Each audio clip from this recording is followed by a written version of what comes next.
किसान आंदोलन में जिंदा जलाने के मामले में मुख्य आरोपी को गिरफ्तार कर लिया गया है। पुलिस 3 दूसरे आरोपियों की तलाश भी लगातार कर रही है।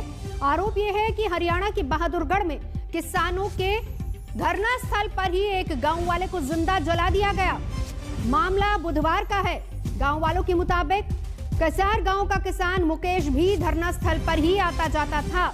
बुधवार रात शराब के नशे में जाति को लेकर उसकी बहस हो गई और बात इतनी बढ़ी कि तेल छिड़क कर उसे जिंदा जला दिया गया। आनन फानन में उसे अस्पताल ले जाया गया, लेकिन उसे बचा नहीं जा सका। गुरुवार को उसकी मौत हो गई। मुकेश की मौत से गांव वालों में भी गुस्सा है और ये गुस्सा भड़क गया। उन्होंने घंटों हाईवे जाम किया, प्रदर्शनकारियों को गांव खाली करने का फरमान सुना दिया।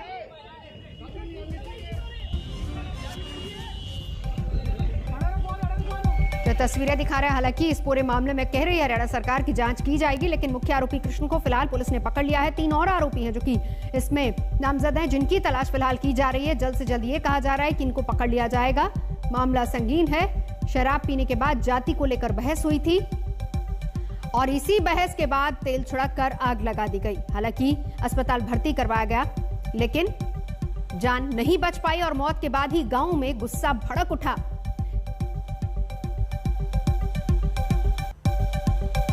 और इस बीच मुख्यमंत्री खट्टर ने कहा कि किसान हिंसा ना करे, अनैतिकता ना फैलाए। वहीं राकेश टिकैत का जवाब आया, किसानों ने किसी के साथ गलत व्यवहार नहीं किया है। हरियाणा के मुख्यमंत्री ने कहा है कि किसान हिंसा ना करे, अनैतिकता ना फैलाएं। राकेश टिकैत ने इसका जवाब रखा कि किसानों ने किसी के साथ कुछ गलत नहीं किया है, कोई गलत व्यवहार नहीं हुआ है। किसान आंदोलन में जिंदा जलाया गया, ये आरोप लग रहे हैं। हालांकि साथ ही साथ ये भी कहा जा रहा है कि उस शख्स ने शराब पी थी, जाति को लेकर झगड़ा हुआ और इसी झगड़े के बाद बात इतनी बढ़ गई कि तेल छिड़क कर उस पर आग लगा दी गई और उसको बचाया नहीं जा सका। हालांकि अस्पताल ले जाया गया था। इसके बाद से ही गांव में काफी ज्यादा गुस्सा है, आक्रोश है।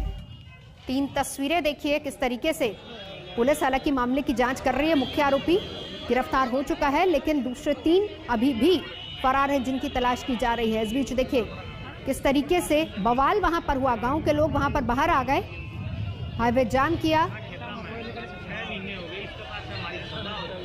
दिल्ली से सटे बहादुरगढ़ में किसान आंदोलन में शामिल 4 लोगों पर पास के ही गांव में एक रहने वाले शख्स को जलाकर मार देने का आरोप लगा है। उस शख्स का नाम मुकेश कुमार बताया जा रहा है, जो कसार गांव का रहने वाला था। किसान आंदोलन में शामिल लोगों के साथ वो मिलता जुलता, उठता बैठता था और कल देर रात वो उनके साथ बैठा था और उन्होंने शराब पी करके कुछ झगड़ा किया और जिसके बाद उसको तेल छिड़क करके उसके ऊपर आग लगा दिया गया। उसके बाद उसे इसी अस्पताल में लेकर के आया गया। यहाँ से उन्हें 90% के करीब जली हुई अवस्था में रेफर किया गया बड़े अस्पताल में, जहां उनकी मौत हो गई।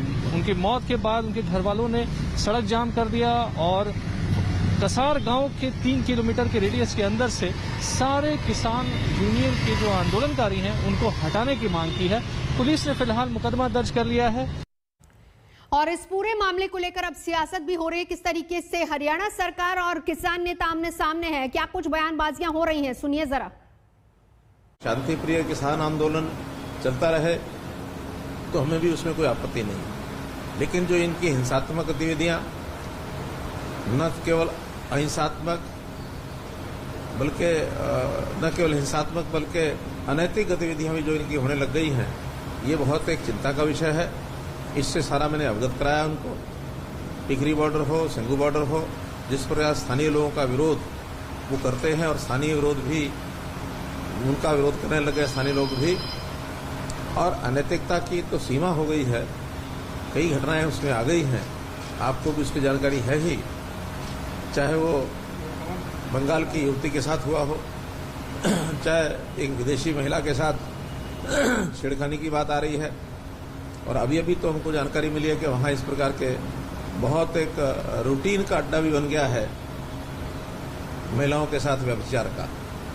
तो इन सब चीजों को ध्यान में रखते हुए हम अपने प्रदेश के वातावरण को खराब नहीं होने देना चाहते। पता नहीं, हमारी नॉलेज में तो नहीं आया यहाँ पे कोई कि दुर्व्यवहार कहीं वहाँ पे हुआ है।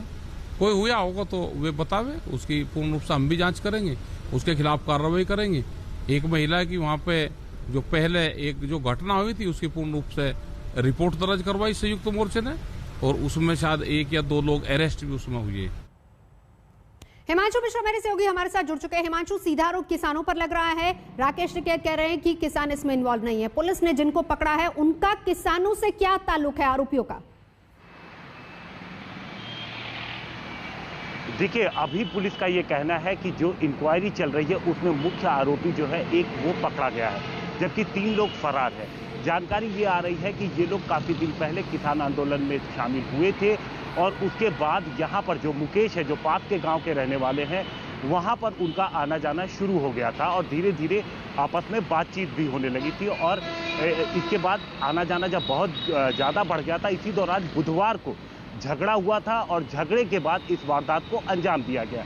अब इस झगड़े की वजह को लेकर के भी कई सारी बातें सामने आ रही हैं। इन सभी चीज़ों की पुलिस तस्दीक कर रही है। पुलिस के पास कुछ मोबाइल फुटेज भी है, उन सबकी तस्दीक की जा रही है। और इसके साथ साथ जो गांव वाले हैं, क्योंकि वहां पर कानून और व्यवस्था की सिचुएशन कंट्रोल में रहे, इसके लिए पुलिस लगातार गांव वालों से और किसानों से भी बातचीत कर रही है। नजर बना रखिए, लौटेंगे। हिमांशु मिश्रा मेरे सहयोगी जानकारी दे रहे थे। एक और बड़ी खबर आपको बता दें कि चाचा भतीजे की जंग से जुड़ी खबर जो खत्म होती नजर नहीं आ रही है। राष्ट्रीय अध्यक्ष चुने जाने का ऐलान करने के बाद पारस गुट के सांसद और नेता पशुपति पारस के नेतृत्व में चुनाव का रुख कर रहे हैं। आज 4 बजे चुनाव आयोग से मिलकर बताएंगे कि एलजेपी राष्ट्रीय कार्यकारिणी ने पशुपति पारस को नया अध्यक्ष चुना है। और वहीं चिराग ने पार्टी संविधान के खिलाफ बताते हुए 20 जून को राष्ट्रीय कार्यकारिणी बुलाने का ऐलान किया है।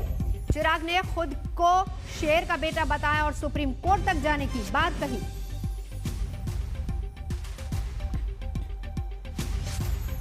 हिमांशु मिश्रा हमारे साथ इस वक्त जुड़ चुके हैं। हिमांशु, अब चिराग भी आगे ऑप्शन तलाश रहे हैं, लेकिन ये जंग कहां तक जाएगी?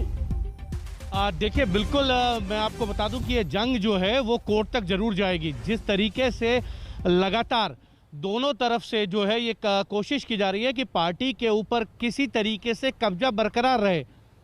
कल पशुपति पारस को उनके समर्थकों ने कार्यकारिणी की बैठक करके जो है वो उन्हें नया अध्यक्ष नियुक्त कर दिया और एलजेपी ने चिराग पासवान के गुट ने कार्यकारिणी की बैठक करके उनको एक दिन पहले जो है पार्टी से सस्पेंड कर दिया था।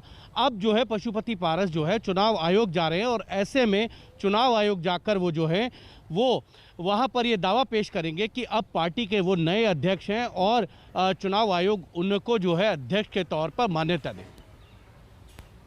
हिमांशु, नजर बना रखिए, शुक्रिया पूरी जानकारी के लिए। तो बड़ी खबर पर लगातार आएगी नजर, रुकेंगे एक ब्रेक के लिए। देखते रहिए आज तक।